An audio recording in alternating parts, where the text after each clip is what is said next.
Number 9. Cold feet leads to condolences. While studying abroad in Connecticut in 2012, a young British woman named Alex Lanchester met and fell in love with a man named Tucker Blandford. What initially seemed like a fling that would end when Alex returned to Britain led to a long-term relationship between the two. Blandford proposed and Alex readily obliged. The bride-to-be planned out all the details. She bought a dress, hired a photographer, bought invitations, and paid for plane tickets so Blandford could fly to Britain and help with final preparations. But the wedding plans ground to a halt a week before his planned travel date when Alex received a call from a man claiming to be Tucker's father, saying that her fiancé had fatally crashed his own car in the throes of a mental breakdown. She called Blandford's parents to offer her condolences, and they told her that their son was fine and that there had been no accident. They were under the impression that Tucker had broken up with Alex when she returned to Britain after her studies and were unaware of the wedding plans. While no legal consequences came out of the situation, Tucker's dishonesty caused a lot of needless emotional suffering to Alex and a lot of avoidable embarrassment to himself. He admitted that he lied about taking his own life to get out of the relationship, while sparing himself the discomfort of just breaking up with Alex. After making international headlines for it, hopefully he learned that sometimes it really is easier just to break up. Number 8. Mid-arrest mayhem. Late one night in 2022, a burglar later identified as 35-year-old Lenneth Valdeo threw potted plants at the home of a single mother in Birmingham, England. Then he barged inside, demanding money. The woman fought back, but the intruder kept pushing his way in, punching and biting her in an attempt to overpower her. Luckily, the victim managed to break free and alerted the neighbors, who called the police. As two female officers took the alleged thief into custody, he assaulted one of them and violently resisted. During the ride to the police station, the suspect verbally abused the cops and headbutted one of them, leaving her with a busted lip. Valdeo admitted to robbery, criminal damage, and 3 assault-related charges and was sentenced to 9 years in prison. Due to the nature of his crimes, his supervision will continue after his release. Number 7. The kidnapping of Quinn Gray. Reed Gray arrived at his $4 million seaside home in Ponte Vedra, Florida one day in 2009 to find a troubling note left behind by his wife Quinn. It said that she had been kidnapped and instructed him to stay at home, to not involve the cops, and to cooperate with the abductor's demand for a $50,000 ransom. 3 days later, Quinn appeared in a parking lot in a seemingly inconsolable state.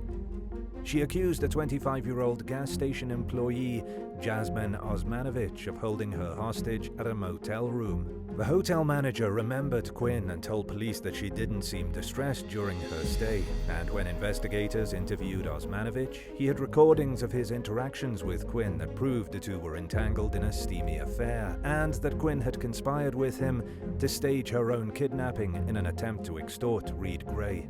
Reed stood by his wife at first, laying most of the blame on Osmanovich and excusing Quinn based on her compromised mental state.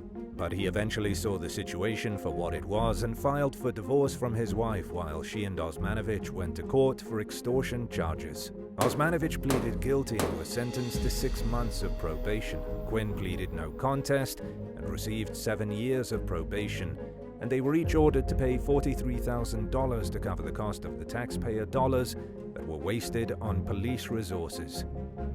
Number 6. The kidnapping of Eduardo Garcia Valsaka. In 2007, a group of masked men ambushed Jane Rager and her husband, Eduardo Garcia Valsaka, at gunpoint along a roadside in the small Mexican town of San Miguel de Allende. The men let Jane go, but they took Eduardo to an undisclosed location where he was kept in a tiny wooden box with no light, blaring music, and a bucket to use as a toilet. He endured routine beatings, torture, and starvation, while his abductors attempted to collect an $8 million ransom that Jane couldn't afford. Each time she failed to come up with the money, the kidnappers sent her horrifying photos of the injuries they inflicted on her emaciated husband. Meanwhile, Jane tried to maintain a sense of normalcy at home for the sake of her and Eduardo's 3 children, but it was impossible to do with an intelligence agent now staying with them, and after realizing that the household was under constant surveillance by the criminals. After finally agreeing on a ransom amount, two of the employees who worked at Jane and Eduardo's ranch went to deliver it. Only one of them returned. The other worker had been kidnapped, and the ransom demands resumed.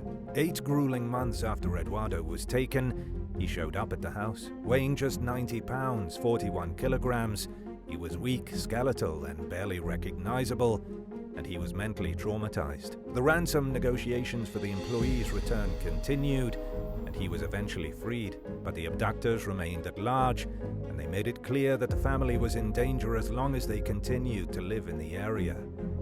Left with no other choice, Jane and Eduardo left their beloved ranch and moved to the United States.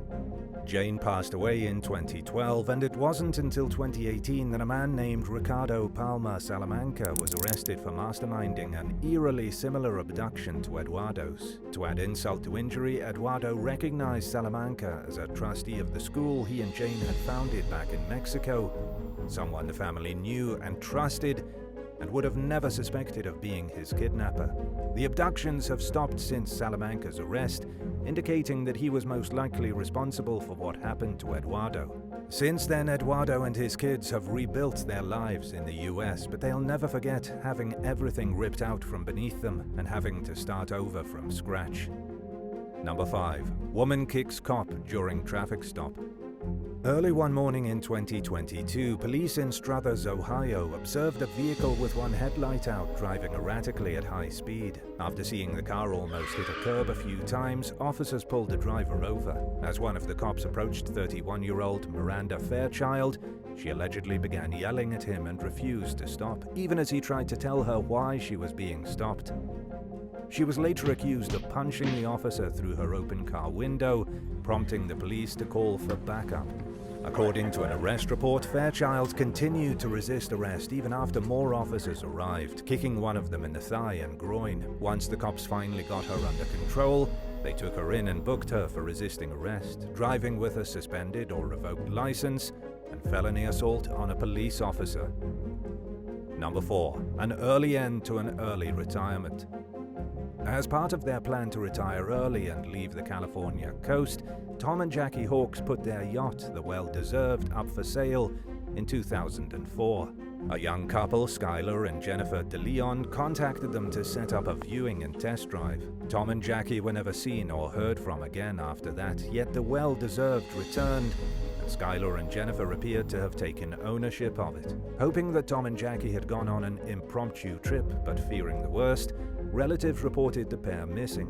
Authorities found no evidence of foul play on the Well-Deserved, but they remained suspicious of the DeLeons, who told investigators they bought the boat with cash.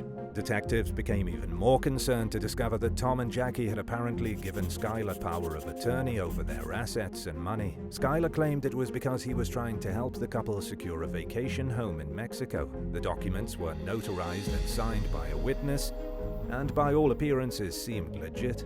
But the Hawks' loved ones just knew something was amiss, and that the missing couple would have never signed their hard-earned assets over to two young adults they had just met. Police agreed, and their suspicions were confirmed when Tom and Jackie's SUV was found in Mexico. The person using it said it was a gift from Skylar DeLeon. A search of the DeLeon's home turned up personal property that the Hawks' would have never given away. The notary admitted she had backdated the power of attorney documents and wasn't actually there when they were signed, but the witness who signed them, Alonzo Machane, was there at the time. In exchange for avoiding the death penalty, he told police about how he joined the DeLeons for the test drive of the boat. Once they were out at sea, Skylar and another accomplice, John F. Kennedy, forced the Hawkses to sign the documents. Then they chained the couple to the anchor and threw it overboard, killing them in one of the cruelest ways imaginable. Alonzo Machane received a 20-year sentence, and Jennifer DeLeon was sentenced to life without parole. Skylar DeLeon and John Kennedy were condemned to death, but because California has a moratorium on the death penalty and is expected to abolish it, they'll probably serve life. Either way, they're exactly where they belong. Number 3. Accident cover-up goes awry. After 21-year-old Khadija Sena reported her vehicle stolen in Las Cruces, New Mexico in 2017, police began to suspect that she wasn't giving them the full story. An investigation found that just hours earlier, she called for help at a construction area along a freeway. Her car had been in an accident and was covered in dirt. It was bad enough that Sena got into an accident to begin with, but now she faced a whole new set of problems. Instead of receiving an insurance payout like she probably hoped for, the situation ended up costing her a considerable amount of money in the form of bail. After locating the crashed car's whereabouts, authorities charged her with filing a false report to a peace officer and perjury. Number 2. Hostage victim accused of faking it.